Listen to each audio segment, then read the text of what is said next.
this is what I love about like food and even photography. Everyone has their own opinion. Yeah. And that's fine. I could totally live with that. That was photographer and business owner Gordon Szeto. I'm Jeff, and this is Storied San Francisco. Every week on this podcast, we bring you photographers, business owners, bartenders, doctors, and other San Franciscans talking about living, working, and doing their thing here. It's a way to get to know your neighbors. Welcome to episode 42, part 1. In this podcast, Gordon talks about growing up in Russian Hill, but spending most of his time in Chinatown. His love of that community soon melded with his art, photography, a topic that we'll cover more in part 2 on Thursday. Here's Gordon. I was a normal kid. I like playing outdoors. That's the thing I think that's so different about today's world too, right? Kids don't really play outdoors anymore. And I think it's partly because of the digital age. Everyone's online or on the phone. But also partly because when we were younger, it was safer to be by yourself as a kid. Mm-hmm. So like next door where I used to live was Helen Wells Park. I would just, say I'm going to park and run out by myself and go find my friends down there and play. I remember as a kid, my uncle would take us to Tiburon on bike. So we would ride across Golden Gate Bridge from where we are, up hills and down hills. And there were some big hills for us kids back then. Yeah.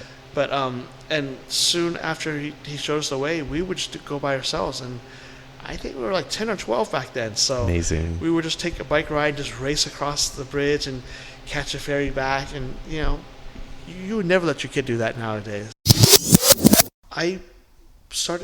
My parents actually took me to private school. I was lucky enough that my dad worked. He actually started on my uncle's farm in Milpitas. Wow. So my uncle grew Asian vegetables. Actually, his uncle, my great uncle, he grew Asian vegetables in Milpitas area.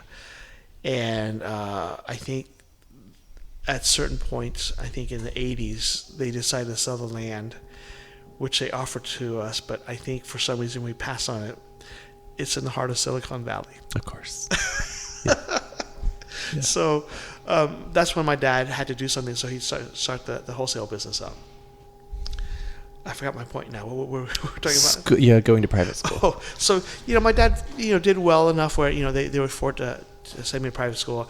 I went to Grace Cathedral School for Boys. Okay. And then I went to Leck-Warmerding High School after that. Okay. So, both great schools. I enjoyed going to both schools. Yeah. So, just growing up, it just felt like San Francisco is such a small, nice little town, even though it's a big town. And I just, it just felt good being in this city.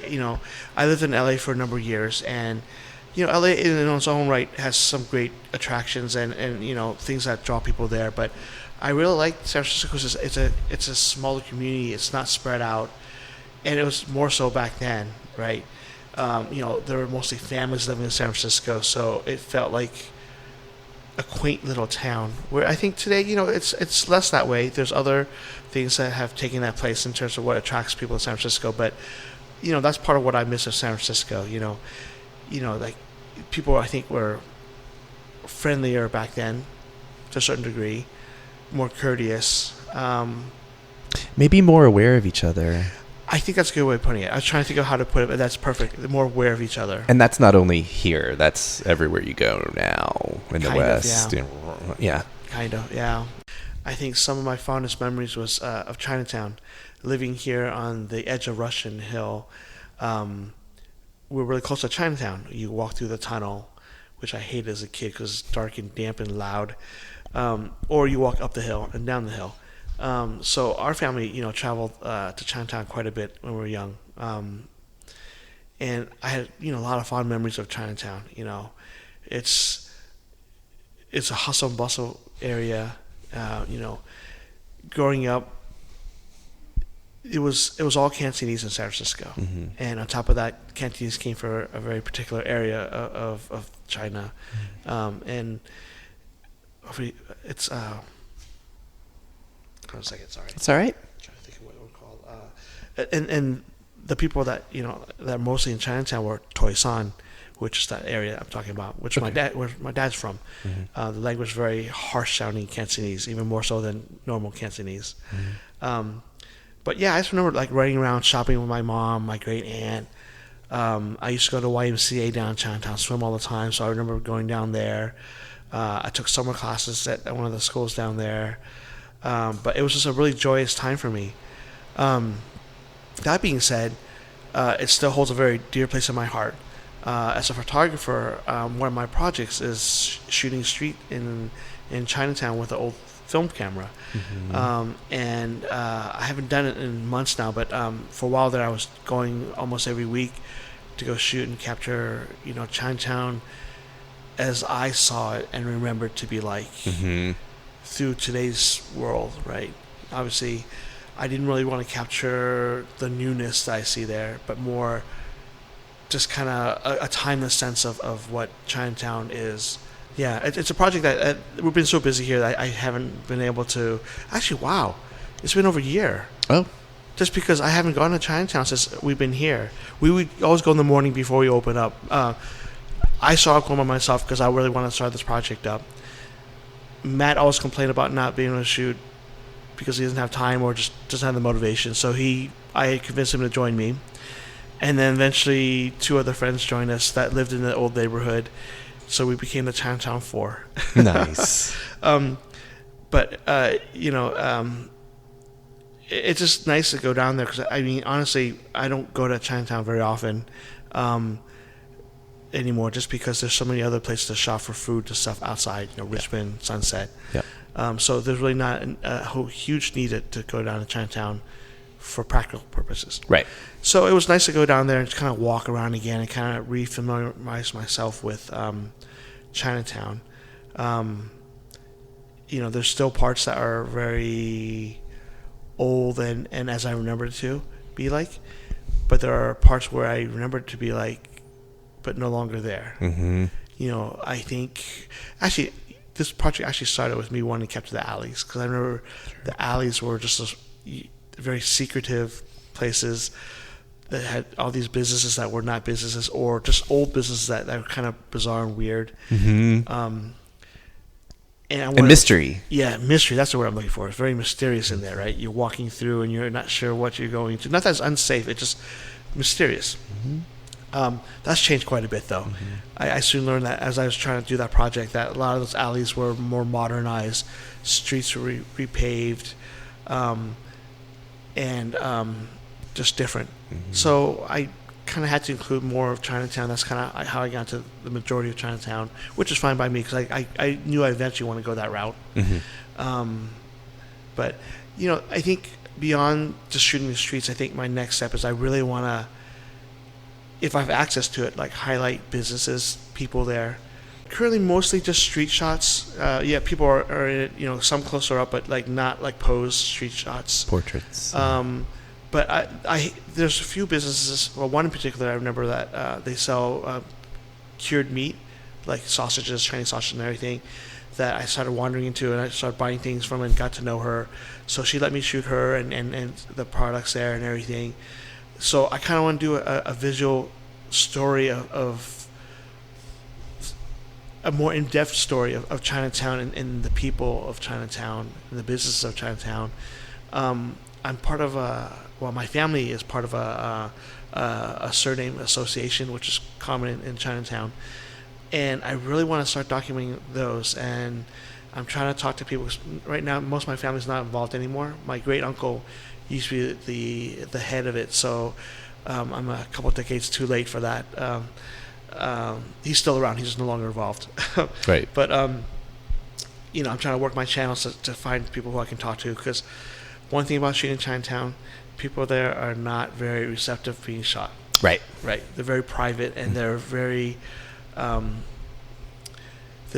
curious as why you want to shoot them, So it's not the easiest to get in to do that. But, I think I have enough connections that I can slowly work my way in. Hopefully, if people see some of the shots I do of certain people, their friends are, okay, I don't mind, But I would love to just kind of have a body of work that just kind of talks to Chinatown and what it is, right? Did you travel much to other neighborhoods growing up? It's funny. Travel. It's funny, right? How I call it travel, but it's like... Absolutely not. Yeah, right?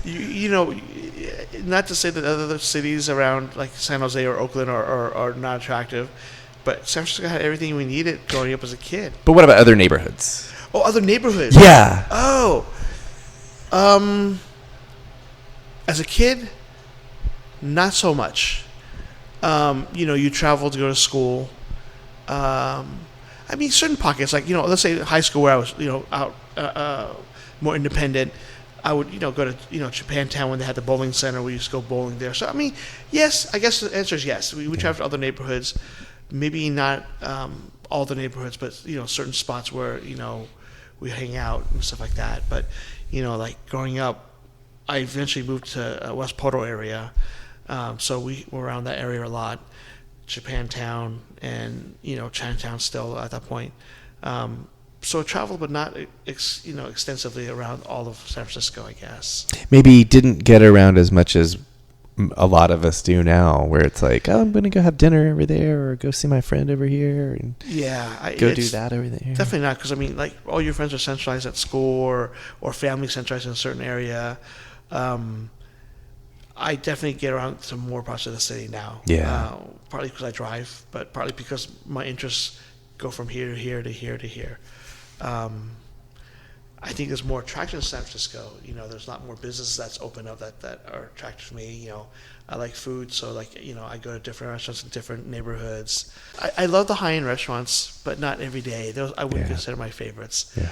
Things like I really like Nopalito. I think that's a fantastic restaurant. Do you go to the original or the Sunset? I go to the original Broadway. Yeah. Simply because parking is much easier there. Right. A plug for that restaurant. It's a great restaurant. The food is fresh, fantastic. I love the fact that if you don't have reservations, you just call in earlier and say, put my name on the list. And I generally get, in within 15, 20 minutes of me arriving, if not earlier. A lot of dishes you don't get anywhere else too, which I love. Carnitas. Yeah. Carnitas or versions of things you get that are just boop. Yeah. Yeah, it's it's different. It's not like true California traditional Mexican food, right? It's very new wave California Mexican, and it's fresh food, tasty, and just really, really good stuff. Delfino Pizzeria is my other favorite. Yeah. The original or Fillmore? I hate to say this. I go where parking is easier. Fillmore. I go to Fillmore. Yeah. And I love both. They're both. I think the food's good in both places. It's a little more spacious, less claustrophobic over there too. It is. The one in the Mission is a little tiny. The clientele is quite different though. Yeah. Between the two. Yeah. And I'll leave it at that. Yeah. But their pizza's fantastic. I like everything. The salads, the pizzas, the pastas. It's all really good. Meatballs. If you haven't had their meatballs, get their meatballs. Where do or would you show? Boy, at this point, it's with most of my work right now. I'm not really shooting to want to show yet, and I don't mind showing. I have shown my work both to Chinatown and some other series in different places, but I'm very much in a creative mode where I want to create content. So my concentration is on creating content rather than what I want to do with it. You'll get to that point. Exactly. I want to, even with my other work, I'm not really quite sure where I'm going with some of my other work. I know I like creating that type of work, and I'm just kind of seeing where that goes before I kind of figure out what I want to do with it. Well, if you want to see my work, it's www.gordonzetophotography.com. Okay. So that's where my work's at. Gordon's website, again, is gordonzetophotography.com. Zeto is spelled S-Z-E-T-O. On Instagram, he's at Bok Choy Boy. Check back Thursday when Gordon will share stories of getting into photography and eventually coming to co-own a photo store off Polk Street. Music for this episode is by Otis McDonald, aka Joe Bagale. Otis has a show coming up this Friday, August 17th at 7 p.m. The show will be at SF Jazz, and you can find tickets on their website, sfjazz.org. Film photography for the podcast is by Gordon Zeto. Follow Storied San Francisco on Facebook, Twitter, and Instagram. Find all the episodes and photos of our storytellers on our website, storiedsf.com, where we're also putting together a store that we'll let you know more about soon. If you're listening to us on Apple Podcasts, please rate and review the show. Send comments and suggestions to storiedsf@gmail.com. Thanks for listening.